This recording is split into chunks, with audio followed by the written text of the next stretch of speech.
Hey, what's going on, y'all? It's Nick here with F.O.F Financial Coaching LLC, and I'm here today to talk about what else? Money. Hope you guys are having a great day today. Hope you guys are just doing stupendous with your budget, with your money goals, and I'm here to help you, of course. So today our topic is how to spend time and quality time with your family when you're trying to get out of debt or you have any other financial goal. And so I think what's interesting about financial goals is typically whatever you're trying to meet, you typically need income. You typically need more money to get to where it is that you want to go. And so for most of us, we exchange time for money. That's just how it goes. So the more time you put in, you can get overtime or work an extra job or do something else on the side. That's typically how much money that you'll make. But obviously it's not the same thing as investing, but we all got to start somewhere. So the investing portion of that and how we can have our money work for us, we'll use that in another blog. But for this one, what I want to get into is when you're really on the grind, when you're really trying to work extra, when you're trying to do everything that you can't just let your family fall by the wayside, right? You can't just let everything fall by the wayside just because you're going toward this one goal. And so something that can help you keep that maybe could be our story. So when my wife and I were looking to pay off our house, it didn't start off as quickly as I wanted to because it took some time to get her on board. But what I did know is that we were both going towards it. So we were trying to work extra. We were trying to do what we can. Well, as we first started, I was working days, just kind of a regular job. And my wife, she actually worked as a nurse and she worked nights. And so that was already difficult because we didn't see as much of each other anyway. But once we started turning things up to try and pay off our house, it was like we were both working a lot more, trying to get hours in where we could. And so it really made it a little bit difficult for us to have family time together. And obviously we were just about maybe a year or so within our marriage at the time. So it was already a lot kind of going on there. We're still a young couple. And so we've made it to the 5-year mark, and that's great. God is good. But in those beginning stages, for a lot of you that are married, you know it's difficult. And also for in those beginning stages of trying to reach a financial goal, even if you're not married, just by yourself, it can be difficult to get on track and stick to what it is that you're trying to do. And so with that, it was kind of hard at first. And my wife would definitely be like, we're not spending enough time together. She would feel a little bit stressed out. So although I'm thinking we running and we going and we hitting the goals, she's feeling a little bit left out, like she's not getting the time and attention, whatever it is that she may need. Now, honey, I don't know if you want to speak on that a little bit. Quality time is really important to me, per se. And when I didn't have it, it definitely showed up inside of our marriage in a not so good way. So I'm thankful now that we are able to spend quality time after, getting out of debt and working super hard. But it definitely put a strain on our marriage, our relationship, not being able to spend time with one another.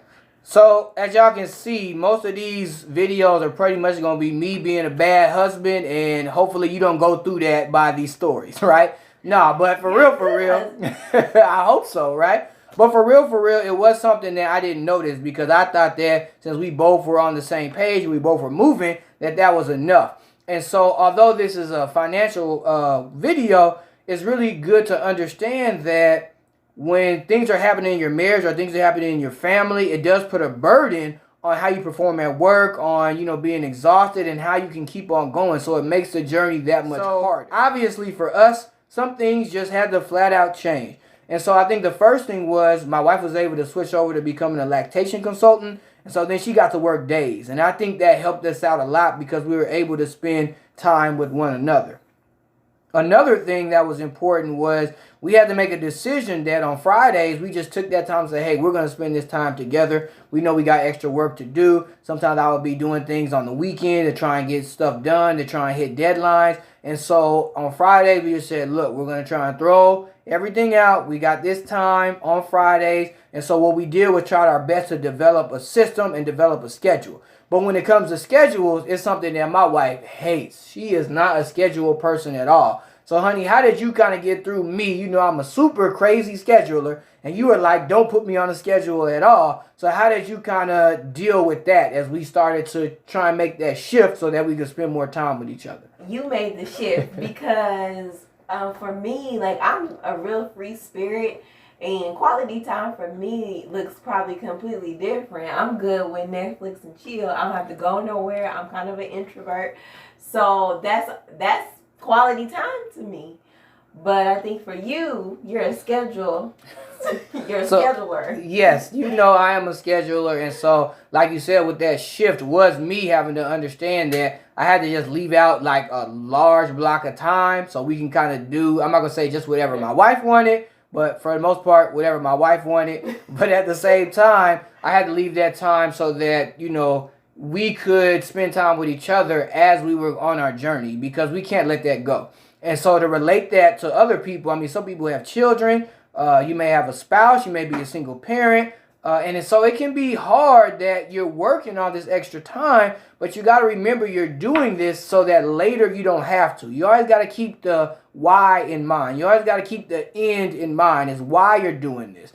And so, go ahead. I think it's important to define quality time, what that looks like in your relationship, or even just with your kids, like zoning into what a person needs to feel like they've spent time with you. I think to define that is important.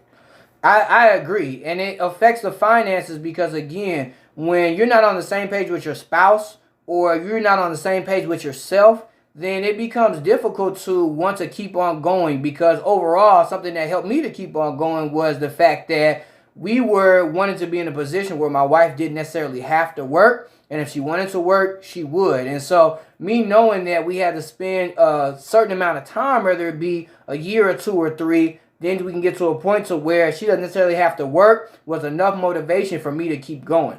And that kind of goes up to one of my later points, was that, wait, what'd you have to say? I'm wondering, what was my motivation to keep going?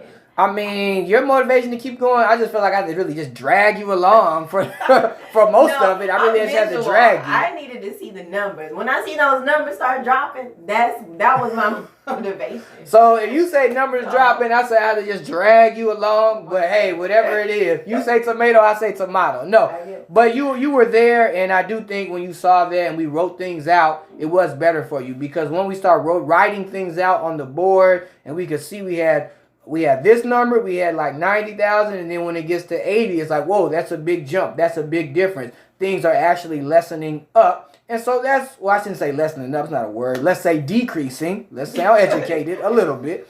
But let's say decreasing. So as things start to decrease, I think that's a big shocker too. And so that helps you keep going. That helps you build that momentum. But kind of like my wife said, you got to really think about your why. And that's the part of keep on and keep on and keep on when you're doing this. That kind of brings me to my last point. It's about perspective. So one thing that I thought about, and we didn't get to spend as much time with each other, was it was only going to be for a small amount of time, right? It's not going to be forever. So whether it's with your spouse, with your kids, with your boyfriend or girlfriend, or your family, if you just think it's only a short amount of time, if you can do it between 2 years, 3 years, or whatever. And obviously my wife and I hustled hard to pay off our house, but if you're in consumer debt, that's something you want to get rid of as quickly as possible. So hopefully within 2 years you can get it knocked out. In 2 years, over the grand scheme of your life, it's really not that bad. So the way I looked at it was like this: if I lose those 2 years and I might miss out on a couple things, it's not that bad. But then for the rest of my life, if the Lord say the same, I'll be able to do virtually whatever it is that I want. So to me, that sounds like a good deal. But then my wife would always bring up like, well, what if you die? What if it's over? What if that happens? And I'll be like, well, if I die, I'm going to heaven. And the Lord say the same, so it's going to be much better than this. So maybe that's kind of bad, but that's the way that I looked at it, right? That's how I had it. So I think perspective is important, because it's just a small amount of time, and then the long amount of time, you can kind of do whatever it is that you like to do and reach those other goals. So I think, go ahead. So I guess really what you're saying is the sacrifice now for a better tomorrow. Or that's really what that's the best way to really tie it all up. If you sacrifice now for that better tomorrow, but you have to make sure the sacrifice that you're doing now is really going to better your tomorrow. And for our situation, it did, because it got to a point to where my wife really wasn't able to work after we got out of debt. And again, we'll get into that into another story, but she wasn't, but we were still able to sustain, and to be able to sustain pretty well. We didn't have to change our style of living too much by God's grace. But because we didn't have any payments or anything like that, we were in a much better position to keep on going. And so I don't know what your plan is. I don't know what your goal is. I don't know what your focus is right now. But I will say is make sure whatever it is you are doing, that 2-year you, that 5-year you, that 10-year you will thank the you now, because that's important when it comes to finances and the decision that you make with finances. So I hope you guys enjoyed this video. Of course, you know we want you to choose faith over fear for your finances. And one of these days, I promise y'all, if the Lord say the same, we're going to get my wife to actually come on the video so that we can talk together. But until then, I want you guys to keep on subscribing. I want you guys to like this video, and hopefully we'll have more to come to you. All right? Enjoy. Thank you.